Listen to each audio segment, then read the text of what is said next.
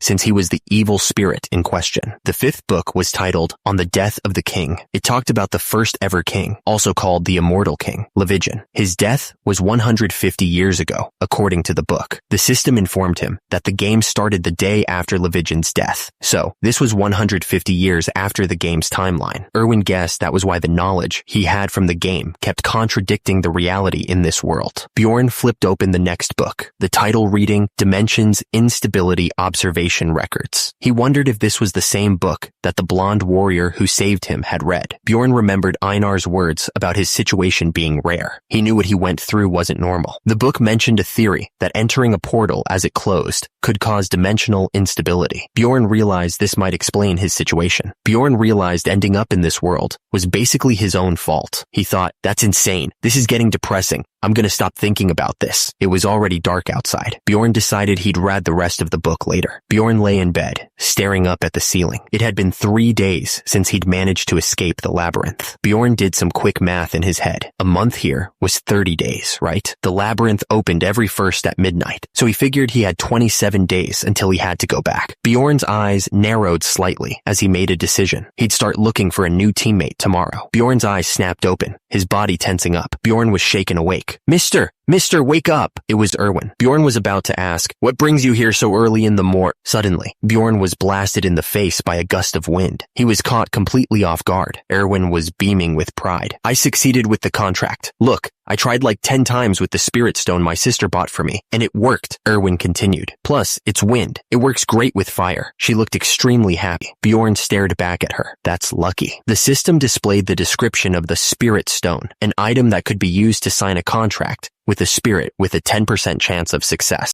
Erwin thought about what she had just done. She realized that the spirit stone was pretty expensive, and the fact that she had tried 10 times meant that her sister must come from a rich family. Erwin looked at Bjorn, determined to prove her worth. I get it. You can get rid of him now, but I haven't shown you all that I can do. Bjorn looked absolutely pissed. He yelled at Erwin, how much more of a mess do you want to make in my house? Erwin looked absolutely terrified. I'm sorry. I'll clean it up right away. A small green spirit floated around, seemingly content. It was a strange little thing, but it had a certain charm. Erwin sat back on the couch, looking pleased with herself. All done, she said, explaining that she was talented at cleaning and really fast. Erwin smiled, looking genuinely happy. She expressed her gratitude for the congratulations on contracting with a spirit. Bjorn looked at Erwin, a hint of concern in his eyes. He told her that she didn't have to take time out of her day to come to him, suggesting that she spend her time more wisely before going back into the labyrinth. Erwin looked away, a bit unsure.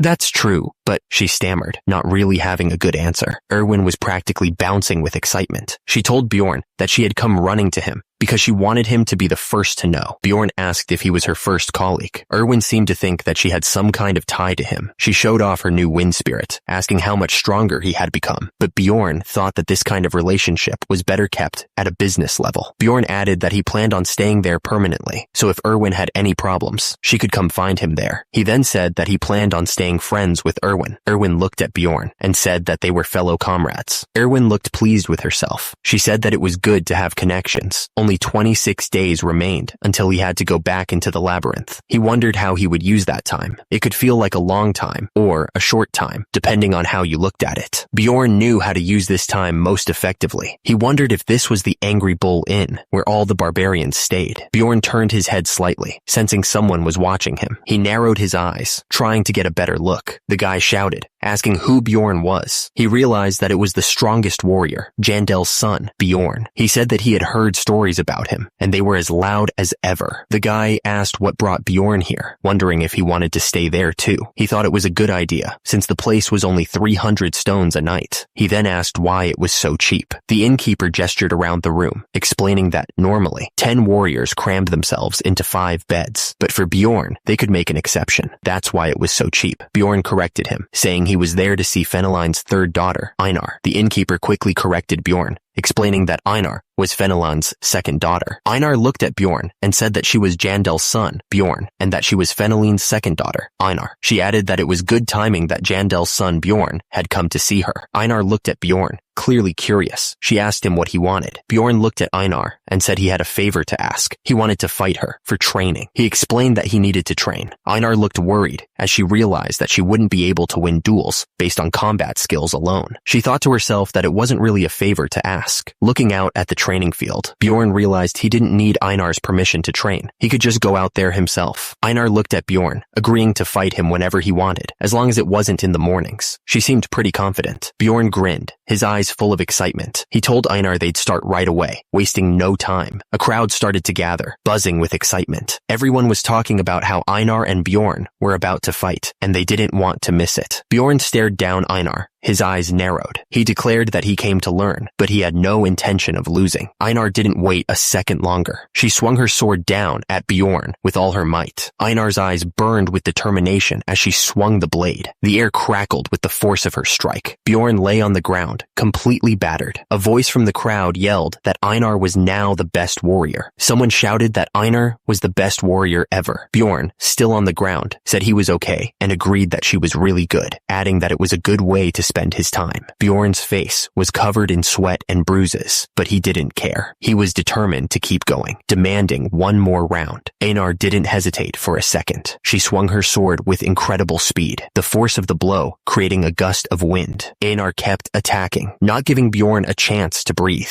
She screamed for him to keep going, demanding one more hit. Bjorn was on his knees, breathing hard. He was completely exhausted, but he tried to hide it. Einar, also panting, looked down at Bjorn. She asked if he wanted to keep going because she wanted to rest, admitting that he was strong. Bjorn figured that was enough training for the day. He thought to himself that she was smarter than the average barbarian. Plus, since she's a barbarian, she probably wouldn't betray him. Einar looked at Bjorn, asking if he was going to the labyrinth alone next time too. She admitted that she probably would, since she didn't have enough money to form a party. Bjorn realized that the best choice for him was clear. He reached out his hand, asking Einar if she wanted to be his teammate. Einar looked at his hand, considering the offer. She agreed to be his teammate, but she'd take 80% of the profits. She added that she would pay for the party fees, but that was enough. Einar stared back at him, her expression unreadable. She said there was no need to explain further. Bjorn started to panic, wondering if Einar didn't like the deal he was offering. He quickly added that he would pay for the equipment and other expenses too.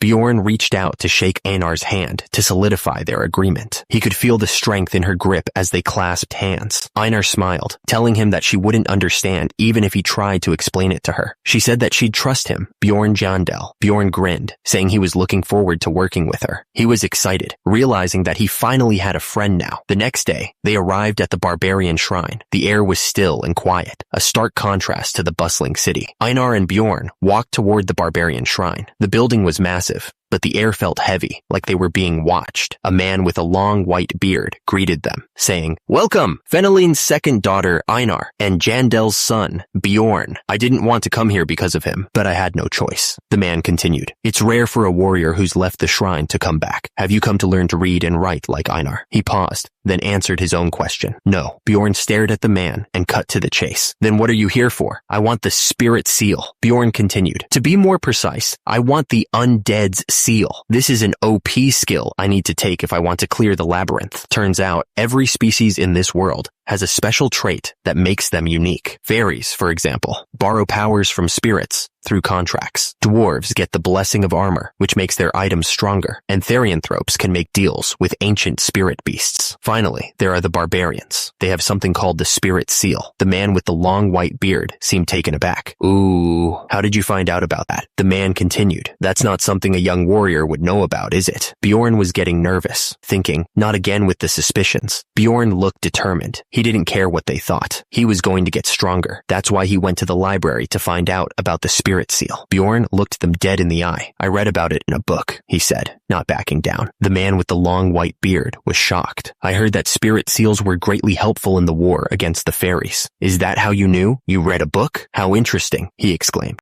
The man with the long white beard smiled. "I'm so proud of both you and Einar. For certain, we have no reason to deny a warrior a spirit seal when they ask for it." The man with the long white beard turned serious. "Then right now, but young warrior, you need about 800,000 stones for a spirit seal." The man with the long white beard smirked. His eyes narrowed. He asked Bjorn if he really thought he could afford the spirit seal. Bjorn didn't hesitate. "I'll pay for it," he said, his voice firm. Einar looked at him, surprised. "Are you serious?" she asked, remembering how hard it was to get money at the start. The system chimed in, reminding them that as they ranked up, they'd need more than just money. They would also need rare ingredients. Bjorn held up the money. "This is one bag of 500,000 stones and 3 of 100,000 stones," he announced. "I have money." The man with the long white beard looked at Bjorn suspiciously. "Jandel's son, Bjorn," he said slowly. "Where did you get so much money?" Bjorn thought to himself that he already had an excuse ready for that question. Bjorn grinned, a disturbing smile spreading across his face. He said that he would have been disappointed if the man hadn't asked about the money. Bjorn continued, explaining that he'd been lucky enough to find a hurt fairy on the first floor of the labyrinth. The fairy looked up at the giant barbarian with fear in her eyes. Bjorn's grin widened as he described using the fairy like a slave to get magic crystals. He mentioned feeding her an essence, his eyes gleaming with a disturbing light. Bjorn waved his hand dismissively, adding that he got money from the fairy's sister as payment. The two fairies looked at him with a mix of fear and anger. The man with the long white beard threw his head back and laughed, a cruel sound that echoed in the shrine. They were so helpless, those fairies, he exclaimed, wiping a tear from his eye. The man with the long white beard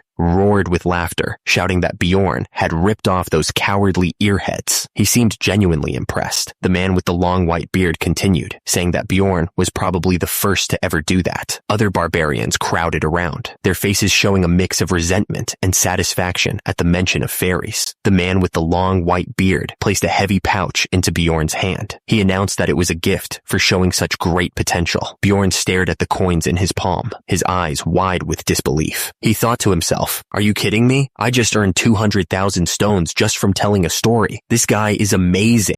Bjorn clenched his fist, a determined look on his face. He vowed that he would continue to screw over those earheads to become an even greater warrior. Bjorn grinned widely, a strange feeling washing over him. These people are starting to grow on me, he thought. They're more charming than I thought. Suddenly, a diagram appeared, showing a body tarred in swirling tattoos. A voice explained that a spirit seal is a kind of strengthening technique, making the body absorb the essence of magical ingredients to give it a special power. The voice continued, explaining that barbarians tattoo babies when they are newborns, while their souls are clean. That way, the soul pathways are still visible even as adults, which is why all barbarians are tatted. He added that there was one more choice to consider, and if Bjorn chose this path, he couldn't receive another kind of spirit seal. The man with the long white beard reassured Bjorn, saying it was okay. He explained that an advanced spirit seal of the immortal is the essence of a tanker barbarian, and that the undead seal would be changed to immortal seal moving forward. The man with the long white beard declared that he would then begin. He added that other abilities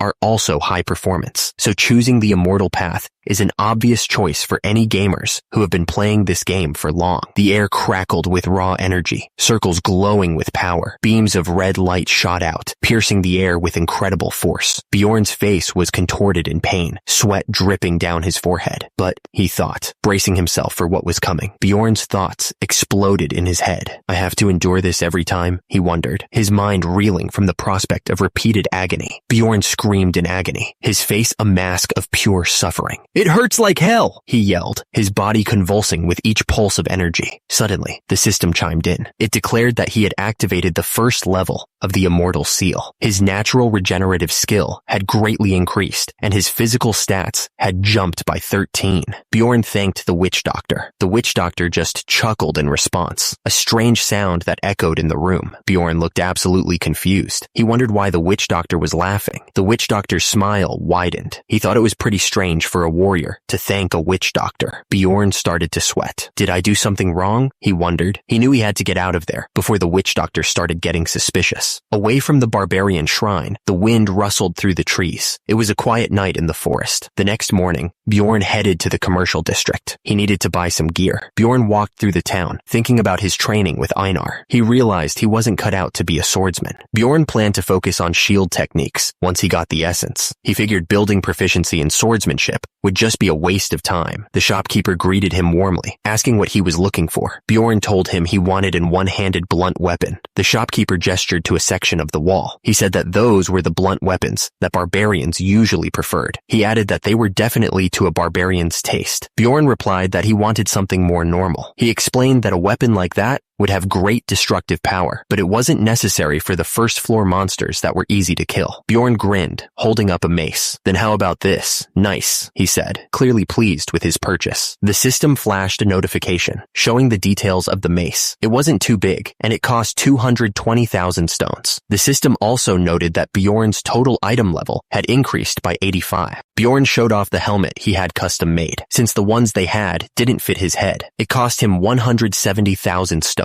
He also got a half armor that fit perfectly, which cost 360,000 stones. The system notified that his item level had increased by 47 for the helmet and 57 for the half armor. Bjorn realized he had purchased everything he needed. After all that spending, he was left with 50,000 stones. Erwin waved to Bjorn. A lot of time has already passed since I left the labyrinth, mister. And naturally, my daily routine set itself. Bjorn started his day by having breakfast with Erwin. Erwin asked him if it was a long trip for him to come all the way to this place. She quickly added that it was cheap and yummy, though. Bjorn then headed to the library, planning to read until 4 in the afternoon. He noticed Erwin was already asleep at one of the desks, as usual. After his reading, Bjorn went to a new restaurant for dinner, hoping to gather some information he couldn't find in the library. The people around him were talking about a monster, and it sounded real dangerous. Bjorn thought to himself that the food was expensive, but didn't even taste good. What a waste of money. Around 5, Bjorn made his way to where the other barbarians lived, so he could train. He needed to get stronger before going back into the labyrinth. The 7th day of training was just like the others. Brutal. Bjorn fought with everything he had, each strike echoing through the training grounds. Bjorn took a deep breath, wiping the sweat from his brow. On the 7th day of training, I was dueling with other barbarians too, he thought. He knew there weren't any fancy fighting moves, but fighting on instinct was good practice. The system chimed in, confirming his progress. Reflexes, flexibility, and eyesight had all improved, and his physical stats had increased by 1. Bjorn pushed himself harder each day, and it was starting to pay off. With regular training, I was able to win against Einar, sometimes in duels, he thought, a small smile creeping across his face. Jandel's son cheered. Bjorn won, he added. Thanks for today too. Best ever warrior, Bjorn. Bjorn nodded, accepting the praise, already thinking about how he could push himself even further tomorrow. Einar looked at Bjorn, a slight smile playing on her lips. You've gotten stronger, Bjorn, she admitted, a hint of respect in her voice. Someone was analyzing a fighter's habits, noting a predictable pattern. They figured it was so deeply ingrained, it would be difficult to change. The routine was always the same. Around 9, someone would return home and clean up, only for Erwin to show up again, ready for dinner. Erwin didn't seem to mind the long trip. Mister, let's go eat dinner, she exclaimed, her enthusiasm infectious. By the time dinner was finished, it was nearly 11. Erwin would then head back to her own place for the night. Erwin waved goodbye to Bjorn, a bright smile on her face. I'll get going now then, mister. Good night. Good luck with the labyrinth tomorrow, she called out cheerfully. Bjorn watched her leave, a thoughtful expression on his face. Is it already tomorrow? Time sure goes by fast, he muttered. Yeah, you too. After repeating the same routine every day, a month went by quickly. Now there was only 24 hours left before the labyrinth opened. Bjorn checked his stats and saw his physical score had increased to 66, and his overall combat index was now 158.5. The next morning, Bjorn headed towards the Explorer Guild. He needed to prepare for the upcoming labyrinth. The Explorer Guild was full of people coming and going, all preparing for their own adventures. The air was thick with anticipation and the scent of steel and sweat. Bjorn stood tall, his armor gleaming in the dim light of the shrine. I've come to receive Unity magic, he announced to the figure behind the counter, his voice echoing slightly in the large room. The clerk, peering over his spectacles, asked, just the two of you? Bjorn confirmed with a nod. The clerk gestured towards a glowing crystal on the counter. Yes, please place your hands on the crystal. As Bjorn and Einar placed their hands on the crystal, it began to glow with a soft, ethereal light. The clerk cleared his throat. 2 rank 9 explorers. It'll be 15,000 stones. Bjorn frowned, doing a quick calculation in his head. It's expensive for being just an one-time use thing, but it's necessary, he muttered. He wondered just how many stakes that was worth. He then explained to Einar, start points are random when entering the labyrinth, but with Unity magic, it lets you start at the same location with your teammates. Bjorn, curious, turned back to the clerk. What decides the rank of explorers? The clerk adjusted his glasses and replied, we judge it by the amount of essence in the soul. Bjorn pressed further. Does the price increase if my rank is higher? The clerk behind the counter nodded. Of course. Then,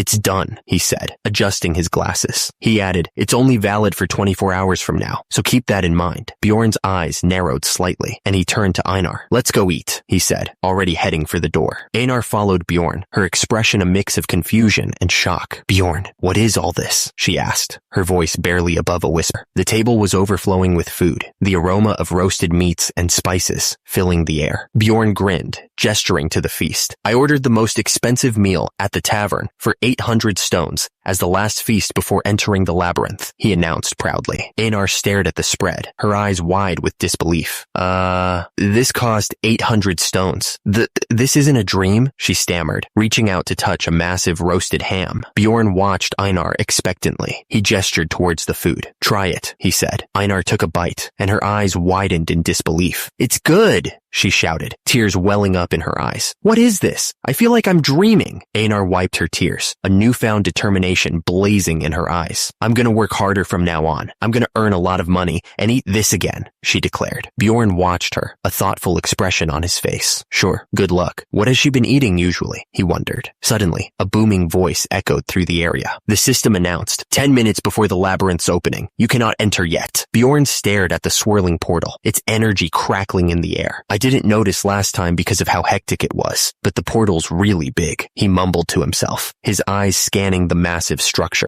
The man with pink hair stopped, raising his fist in the air. That's stop! I can see the portal. We're here, as expected of Parthen. We're here on time. Parthen is a great warrior, he yelled, his voice filled with excitement. The man with the spiky hair watched the crowd with a smirk. They must have just finished their coming-of-age ceremony. How do they get here every time? He wondered. He smiled, remembering the past. I told you to trust me, one of the warriors chuckled, a hint of nostalgia in his voice. Reminds me of the good old days. His companion nodded in agreement. It's only been a month for us, she added. Suddenly, the system's voice boomed through the area. You can now enter! Einar grabbed Bjorn's arm, her eyes shining with anticipation. Bjorn, let's go! She shouted, but then paused, her expression changing. Wait, Einar. Einar grinned, her eyes sparkling with excitement. There's something I want to test, she said, before adding, It's fine, Bjorn. I don't think I'm going to understand what you say anyway. I'll just follow you. Einar's face suddenly turned worried as she pointed towards the gate. 1 minute remaining until the gate closes. But shouldn't we go in now? She asked, her voice filled with concern. The gate was shrinking rapidly, the purple energy swirling faster. It was definitely a lot smaller than when it opened, and about the same size as when he went in last time. The warrior watched the shrinking portal intently. We'll go in once he says that, he said, his voice firm. The gate will close soon. Bjorn didn't hesitate any longer. Now! Let's go! Einar! He shouted, leaping forward. Einar followed right behind him, yelling, Okay! A warrior shouted. Wait! It's dangerous! As a monster attacked him. The monster's weapon crackled with purple energy, striking down at the warrior. Bjorn's eye narrowed, a cold glint in his gaze. He thought to himself, I knew it. He had expected this all along. Einar stumbled, her voice laced with panic. I can't see, Bjorn, she cried out. Bjorn steadied her, saying, Calm down, Einar. It's the dark region. Bjorn held up a torch, the flames casting flickering shadows on the walls. I brought torches this time, he said, his voice echoing in the darkness. He seemed to be implying he didn't have them before. Einar squinted, pointing into the gloom. What's that, Bjorn? She asked, her voice filled with curiosity. Bjorn nodded, his expression grim. This is still here, as I expected, Bjorn pointed out. It's a monument. We can open a portal to the second floor with that. We'll go to the second floor right away. Bjorn grinned, his eyes gleaming with mischief. He thought to himself, an expert gamer should know how to utilize bugs. A hand reached out, fingers outstretched towards the swirling blue energy. It felt like stepping into another world, a place of pure energy and unknown possibilities. The swirling energy intensified, forming a massive portal before them. Bjorn and Einar stood ready, their weapons drawn, prepared for whatever waited on the other side. Bjorn stared into the swirling blue light, a determined look on his face. Let's go, he said, steeling himself for what was to come. Suddenly, the system chimed in, a notification flashing before his eyes. It announced that they were the first to open the portal and rewarded them with EXP +2. The system then announced that a character had leveled up. The maximum capacity of essences had also increased by 1, a welcome boost to their abilities. The dark earth squelched with each step, and broken stones littered the ground. How did you do it? He wondered. Einar's eyes widened. The chief said it'll take at least 3 days to get to the second floor. I read it in a book. Oh, you're amazing. She paused, then added, Anyway, this place isn't much. Einar looked around at the eerie landscape, and even the faint crying sounds. This place is definitely land of the dead. Einar turned to Bjorn, a concerned look on her face. Einar, can you feel it too? Bjorn placed a hand on his chest, looking disturbed. It feels like something is filling my entire body from the insides, from my veins. Einar gave Bjorn a thumbs up, grinning. Your spirit status must have gone up. Congrats. Bjorn looked surprised. So this was leveling up, huh? Bjorn saw a screen appear. It showed his stats. There were also levels in Dungeon and Stone, it said. Bjorn realized his MP, which he needed to use skills, increased with his level. The amount of essences he could eat also went up with each level. Since he was now level 2, he could take 2 essences.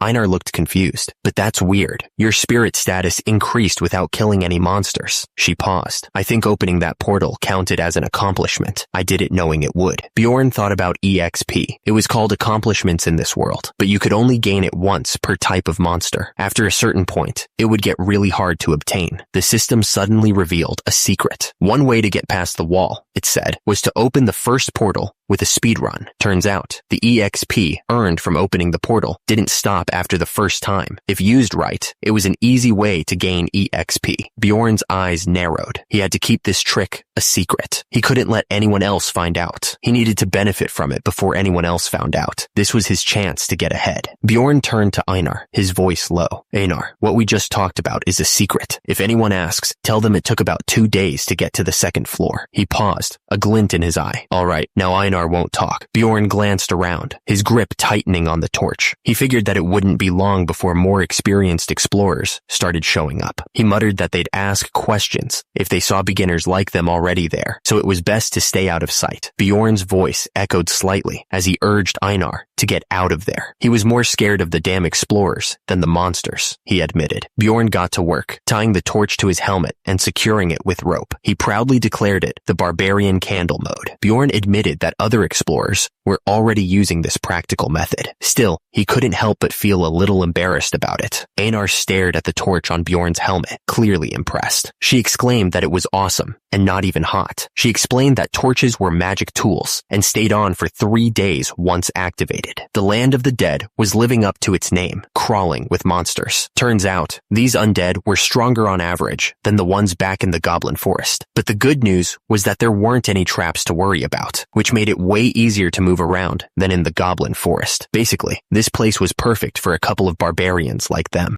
Einar and Bjorn looked ready for anything. They were finally starting to feel confident in this dungeon. Then, Einar's eyes went wide. She had spotted something. Suddenly, Einar shouted a warning. Bjorn, ghouls. The voice echoed, explaining that there were only 3 monsters around now, probably because it was the first day. But he warned that there would be about 3 times that amount on the 3rd day. Einar grinned, looking like she was ready to tear something apart. I was starting to itch from the lack of action, she said. This is good. I'll get rid of them on my own. The ground exploded in a cloud of dust and debris. Whatever just happened was fast and powerful. With a furious yell, Einar swung her weapon. She was clearly enjoying herself. Einar's eyes narrowed with deadly focus. She was not messing around. Einar spoke with false bravado, saying the second floor should be easy. But then she stammered, calling out to Bjorn in a panic. Bjorn reassured her, explaining that the blood-curdling scream was from a banshee. He added that they usually don't attack first, so they should just ignore it. He did think she was showing a lot of fear for someone her size, though. Einar asked if they were sure they didn't have to kill it, worried that it would be dangerous. Bjorn explained that their attacks wouldn't work on banshees anyway. Plus, he said, if they attacked first, they'd be cursed. The voice seemed to echo from everywhere, explaining that the banshees would be after them until they were out of the labyrinth. Einar stammered, clearly shaken by the mention of a curse, and said that could have been bad. She then called Bjorn a wise warrior, saying she made a good choice coming with him. Einar grabbed Bjorn, shaking with fear. But Bjorn, she stammered.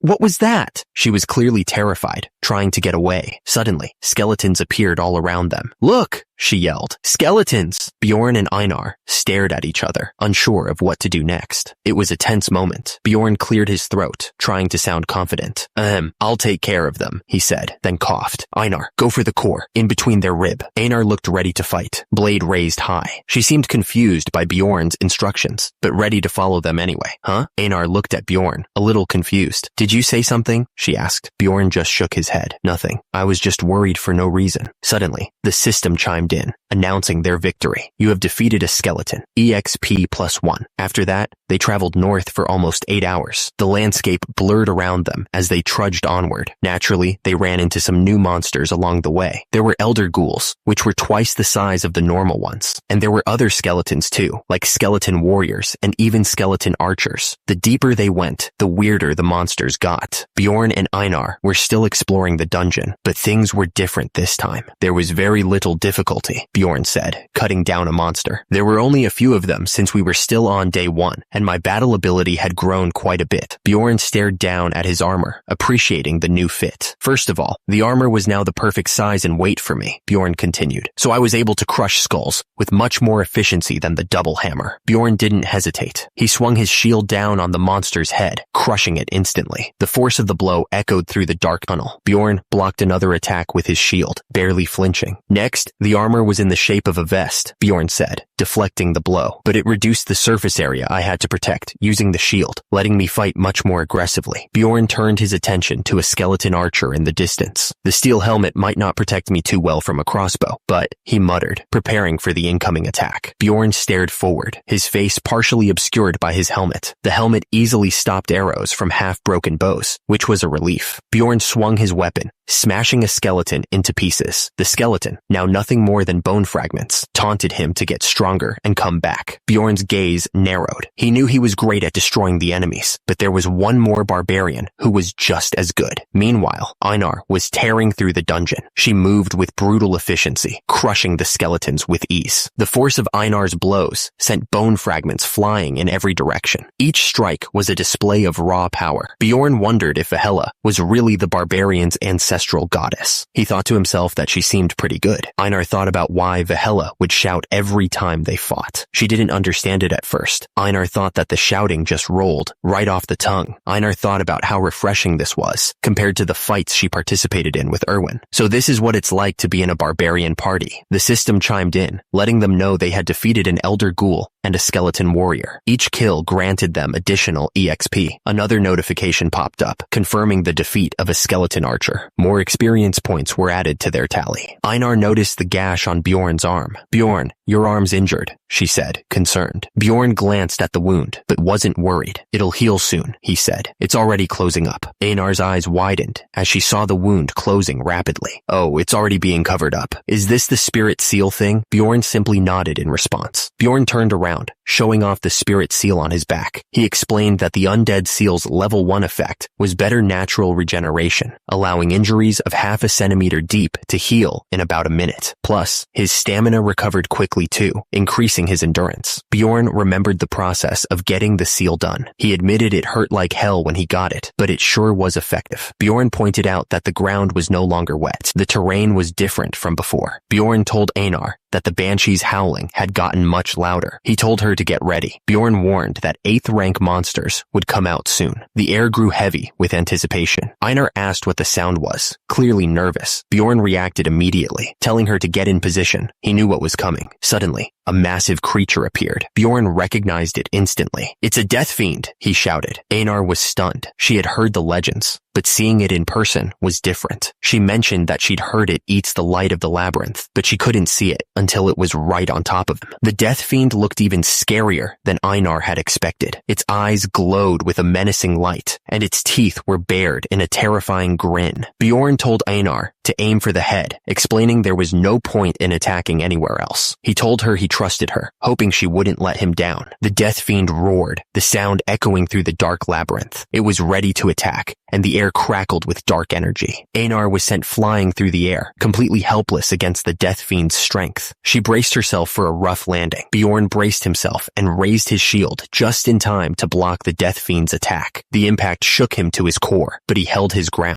Bjorn cursed. He was starting to feel the pain from the death fiend's relentless attacks. Bjorn gritted his teeth. This is hard, he thought. It feels like I struck stone. The death fiend roared, its 3 eyes glowing with dark power. The sound was like thunder, shaking the very ground they stood on. Bjorn raised his shield just in time to block the death fiend's crushing blow. He grunted as the force of the impact reverberated through his body. Einar was sent flying away by the force of the attack, barely able to keep her balance. It's also super strong, she yelled. But I've managed to turn its attention onto me. Bjorn's eyes widened in shock. He couldn't believe what was happening. Bjorn swung his blade with all his might, but it just bounced harmlessly off the Death Fiend's hide. The blade isn't going in, he thought, stunned. The Death Fiend's massive eye pulsed with dark energy as Einar went flying backwards. She was sent tumbling through the air, completely helpless. Einar's greatsword clattered against the ground, sticking into the stone with a dull thud. The force of the blow was enough to knock the wind out of her. Einar struggled to her feet, looking back at Bjorn with wide eyes. Bjorn, this one is really sturdy, she said, clearly surprised. Bjorn stared at the Death Fiend with a grim expression. The monster was infamous in the game for having really good defense, but he never expected it to be this hard to damage. Einar's greatsword only managed to nick the Death Fiend's hide, leaving a shallow scratch. Even worse, the injury was already healing after only 3 seconds. The Death Fiend's eye glowed with dark power, and the system warned that it was using its passive skill, body preservation. That's why they couldn't hurt it. Einar looked up at the Death Fiend with wide eyes, realizing how tough this fight was going to be. Damn it, what is that, Bjorn? She shouted, pointing at the monster. Suddenly, the system flashed a warning. The Death Fiend was about to use its active skill. The air crackled with dark energy. The Death Fiend raised its hand, and the ground began to tremble. To summon ghouls, call of the dead, the system announced, as shadowy figures began to rise from the earth. Bjorn gripped his shield tighter, staring at the approaching ghouls. He knew this was going to be a tough fight. This is going to be really difficult, he muttered. The Death Fiend's eye glowed with an unholy light as it activated its skill. The air crackled with dark energy as the monster prepared to summon even more ghouls. The Death Fiend screamed, "To summon ghouls, I call of the dead." His voice echoed through the labyrinth as the ground began to tremble. Bjorn shouted, "Einar, take care of the ghouls first." He looked absolutely furious. Bjorn declared that he would face the Death Fiend in the meantime. He was ready to take on the monster by himself. Bjorn charged forward, swinging his weapon at the Death Fiend. The impact of the blow echoed through the labyrinth. The Death Fiend didn't waste any time. It lunged forward, its massive arm a blur of motion. The force behind the blow was enough to make the air itself seem to crackle. Bjorn was ready for it, though. He raised his shield just in time to meet the attack.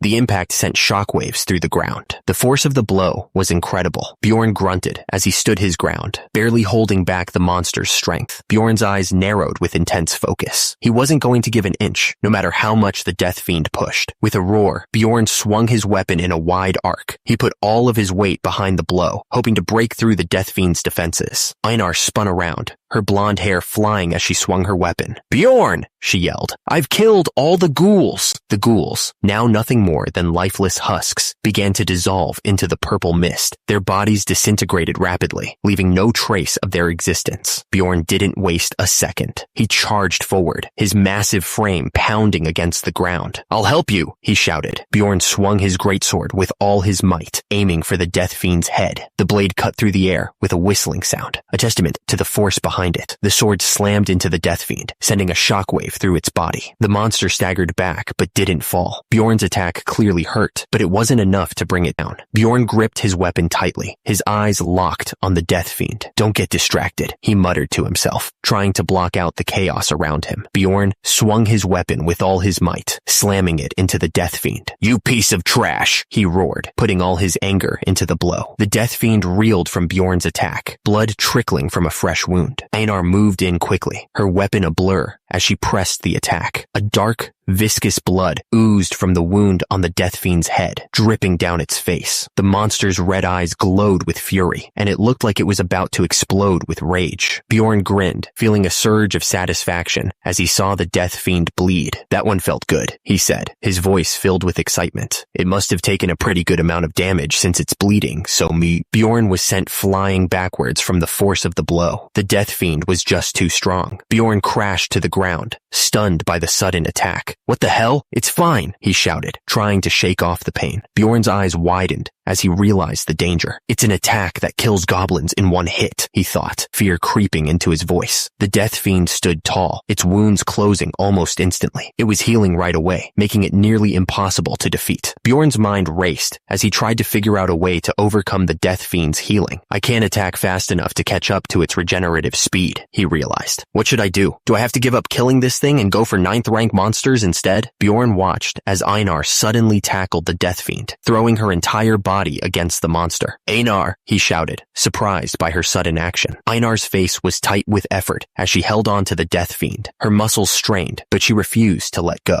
The death fiend's eyes narrowed with a smirk. It was about to lose its balance. She's trying to mess with its balance, the death fiend thought. Bjorn grinned, seeing Einar's plan come together. Good idea, Einar, he yelled, getting ready to strike. Bjorn swung his weapon with all his might, hitting the death fiend squarely in the chest. The monster crashed to the ground. Take down, Bjorn roared. The death fiend was down, but not out. Its body lay sprawled on the ground, a clear sign of the beating it had just taken. The death fiend struggled to get back on its feet, groaning as it pushed itself up. Kuwoos, oh ho! It moaned. Bjorn stood over the fallen monster, looking down at it with amusement. Seems like you can't get up on your own? He asked mockingly. Bjorn lifted his massive foot, ready to bring it down on the death fiend. He was about to end this fight for good. Einar watched Bjorn with a strange smile on her face.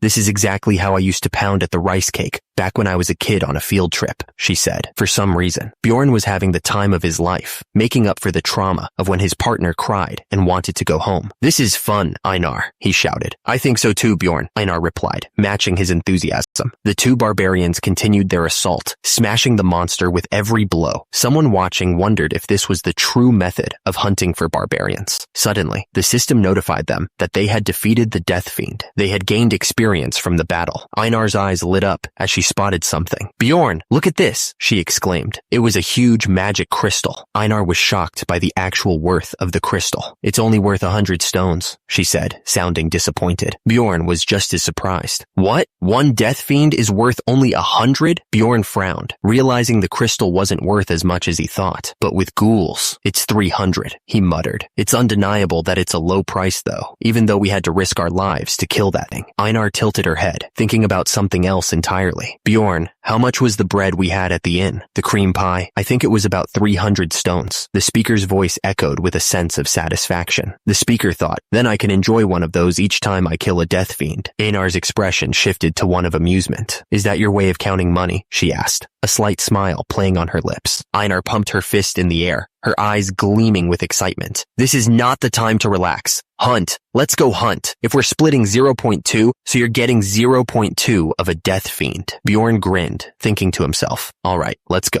He admitted that traveling with a barbarian wasn't so bad after all. He suddenly felt upset that Erwin was a bit passive. After that, Bjorn and Einar went around the area hunting death fiends. They moved with a purpose, their eyes scanning the horizon for their next target. As soon as they came across one, they attacked its two legs to bring it crashing down. Then, they kept pounding on its head like they were pounding rice cake until it died. They hunted about 70 death fiends like that all day. Bjorn knew that at the beginning of Dungeon and Stone, where the essence drop rate is very low, most people base their build on the essence they pick up. That's enough for today, I think, he muttered. That's why Bjorn aimed for a death fiend essence, which would synergize with his immortal seal and has a nice passive skill, but they hadn't gotten any. He thought, I need an essence soon. The next day, they continued their hunt in the labyrinth. The death fiends started showing up in pairs, which was a pain, but Bjorn and Einar had already figured out how to deal with them, so it wasn't as bad as they thought it would be. They worked together, knocking one down after the other. The impacts echoed through the dungeon. Bjorn knew that if they didn't kill the death fiends fast enough, they'd be swarmed by ghouls. Einar, let's get out of here, he yelled. Death fiends don't chase people out of their territory, so they just needed to run like hell. By afternoon, the death fiends stopped appearing in pairs. 3 of them were way too many for just the 2 of them. A wise warrior knows when to run, Bjorn said. Let's go somewhere else. As the second day of hunting death fiends came to an end, Einar stopped and looked around. How about here, Bjorn? She asked. I think it's cozy. I think it's good. Suddenly, something slammed into them, sending them flying. They hadn't even seen it coming. The force of the blow knocked the wind out of them. 3 explorers stared back at them, surprised by their sudden arrival. They looked like they'd been setting up camp when Bjorn and Einar interrupted them. One of the explorers stepped forward, his face twisted in anger. Other explorers, hey, what are you looking at? He demanded. Einar glared at the explorers, her hand already on her weapon. If you have no business here, then get lost right now, she shouted, her voice full of menace. The explorers looked like they were about to pee their pants. The explorers scrambled to their feet and ran away as fast as they could. Einar watched them go, clearly embarrassed.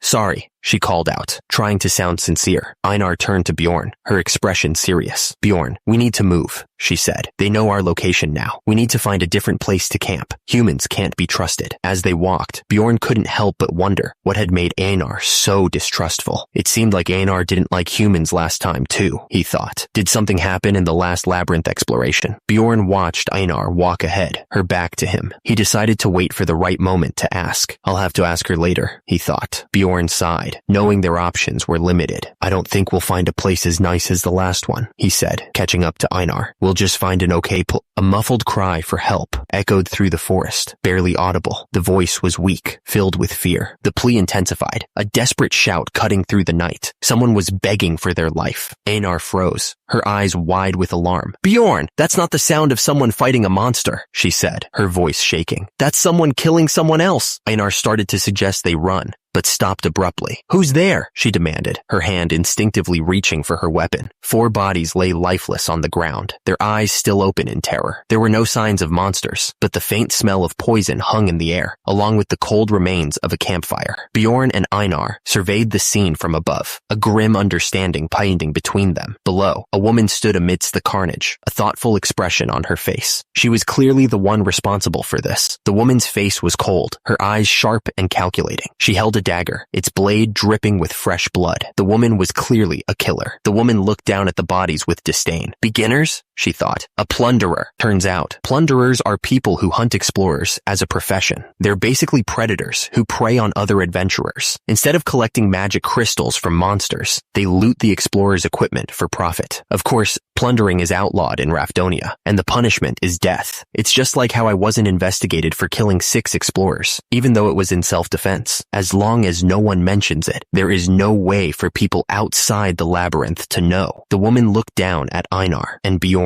Is this your first time seeing a plunderer? She asked, her voice dripping with sarcasm. The plunderer stared at Bjorn, her eyes narrowed. Barbarian, she said, as if confirming a suspicion. Bjorn's face tightened with concern. This isn't good, he thought. He had never seen a plunderer who looked as professional as this one. The plunderer was tall and thin, easily over 170 centimeters. Her red hair reached her shoulders, and her right ear looked injured. A tattoo marked the skin underneath her eye. These kinds of traits made her very recognizable, but considering he had never heard of her, she must be very good at her job. Einar's expression was grim. In other words, she leaves no witnesses, she said, her voice laced with worry. I think she's strong, Bjorn. There were a total of 4 corpses scattered around the area. Their equipment seemed pretty high rank, and there was even a mage among them. They must have been explorers who were active on at least the 5th floor. Looking at the bodies, Bjorn realized that 3 of them didn't have any visible injuries and had only thrown up. He figured those 3 must have been poisoned, and the last one must have had a tolerance to it. The plunderer looked at them suspiciously. Were you teammates with them? She asked. The plunderer didn't answer. She just kept looting the corpses. Who knows? She muttered. She casually showed her back to them as she continued looting the body. I guess they would have thought so, she said, not even bothering to look at Bjorn and Einar. She's showing her back and looting him. I guess 2 beginner barbarians are easy opponents to her. The plunderer shoved the giant sword into her bag, and seeing as that giant sword is fitting in the bag, it must be one of those expensive pocket plane bags, she thought. Einar looked at the bodies and realized just how outmatched they were. I can't even imagine how much stronger she is than us, she thought, fear creeping into her voice. Bjorn looked grim, his mind racing. The only way we can get out of this situation alive is... Einar looked at Bjorn, her eyes wide with worry. Are we gonna fight? Bjorn shook his head. No, run as fast as you can, he yelled, and with that, they turned and ran. To run. Meanwhile, the plunderer continued her silent pursuit. She was focused, her eyes narrowed in anticipation. Bjorn and Einar ran as fast as their legs could carry them, the sound of their footsteps echoing through the trees. We earned a bit of time, but we don't know when she might start chasing us, Einar said, panting. Bjorn's face was a mask of determination, sweat pouring down his brow. He knew that if they were caught, it would be over. They continued their flight, pushing through the dense undergrowth. Then, Einar spotted something. I'm starting to spot the signs I had carved into the trees for convenience, she said, with a hint of relief. Bjorn and Einar picked up their pace, hope flickering in their hearts. We'll follow the signs and get to the 1st floor portal, Einar said, her voice filled with determination. The intensity grew, the danger becoming more real with each passing moment. Bjorn and Einar were in the middle of a fight for their lives, and the odds were not in their favor. Suddenly, they came across 4 humans. They were explorers, judging by their gear and cautious stance. The explorers looked like they were on edge. It was hard to tell if they were barbarians or something else entirely. Einar decided to take a chance, despite her reservations. Humans are hard to trust, but we have no choice. We're being chased by a plunderer. We need help. One of the explorers eyed them suspiciously. Is there any guarantee that you're not plunderers? Einar responded immediately, swearing on her honor as a warrior that she spoke the truth. The explorer considered Bjorn's words for a moment, looking him up and down. He finally spoke, sounding unconvinced but willing to go along with it. He figured a warrior's pledge was hard to break. The explorer's expression hardened, a greedy glint in his eyes. He figured that if they took down the plunderer, they'd get all the loot. All right, he said, his voice now filled with determination.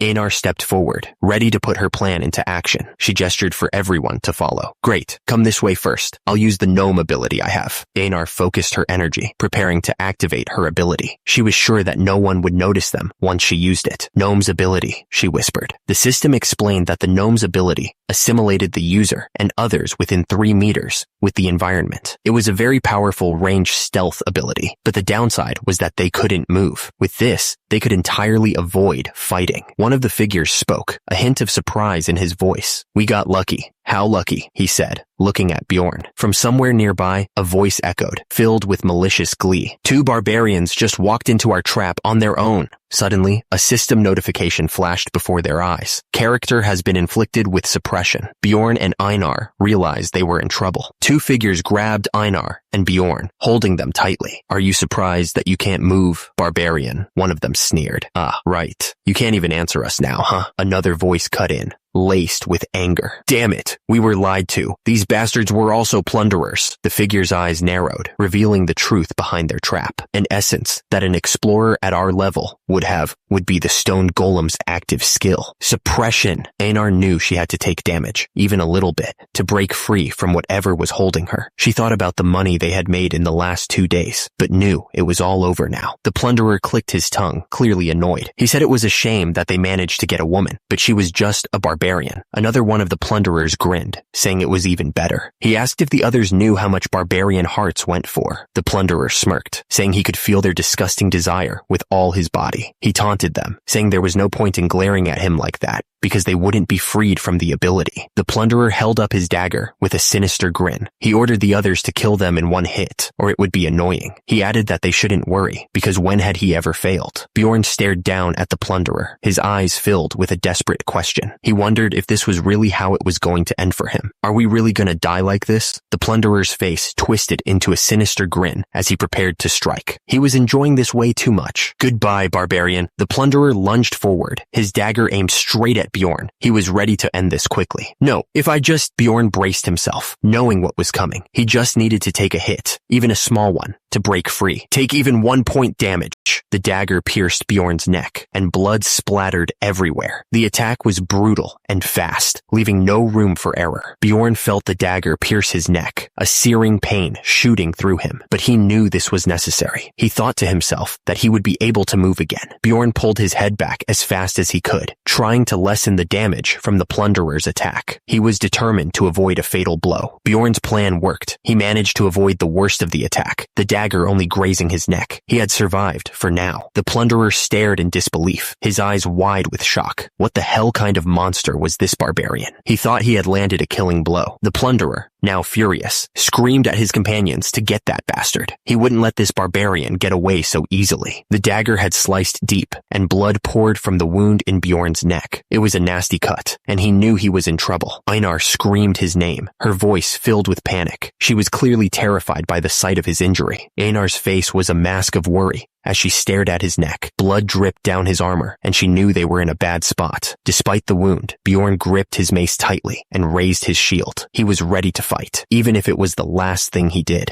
Bjorn looked at Einar, his voice weak. He told her he was leaving the rest to her, placing his trust in her hands. The plunderer brought her blade down with brutal force, aiming to finish Bjorn off. But before she could, Einar charged in, her eyes blazing with fury. Einar was desperate. She had to land a hit, even a small one, to break free from whatever was happening. She yelled as she ran towards the plunderer. Einar's sword slashed across the plunderer's body, drawing a line of blood. The impact sent a jolt through her arm, but she didn't stop. The plunderer screamed, a mix of pain and surprise twisting her features. She clearly hadn't expected Einar to be so aggressive. Meanwhile, one of the men who had been watching the fight unfold decided he'd had enough. He turned and ran, his face a mask of pure terror. Einar stared down, her face contorted in disbelief. "Bjorn?" she shouted, her voice cracking with worry. Einar cradled Bjorn in her arms, her eyes wide with panic. "You're bleeding so much," she cried, her voice trembling. "Don't die, Bjorn." Bjorn's face was pale and slick with blood. Einar's eyes widened in horror as the awful truth hit her. Bjorn was dying. Tears streamed down Einar's face, but her eyes burned with a fierce determination. "Einar, the killers of Bjorn," she spat, her voice thick with hatred. "All right, I'll avenge you." At that moment, the system informed her that an achievement had been unlocked. Nearby, a potion bottle lay discarded on the ground.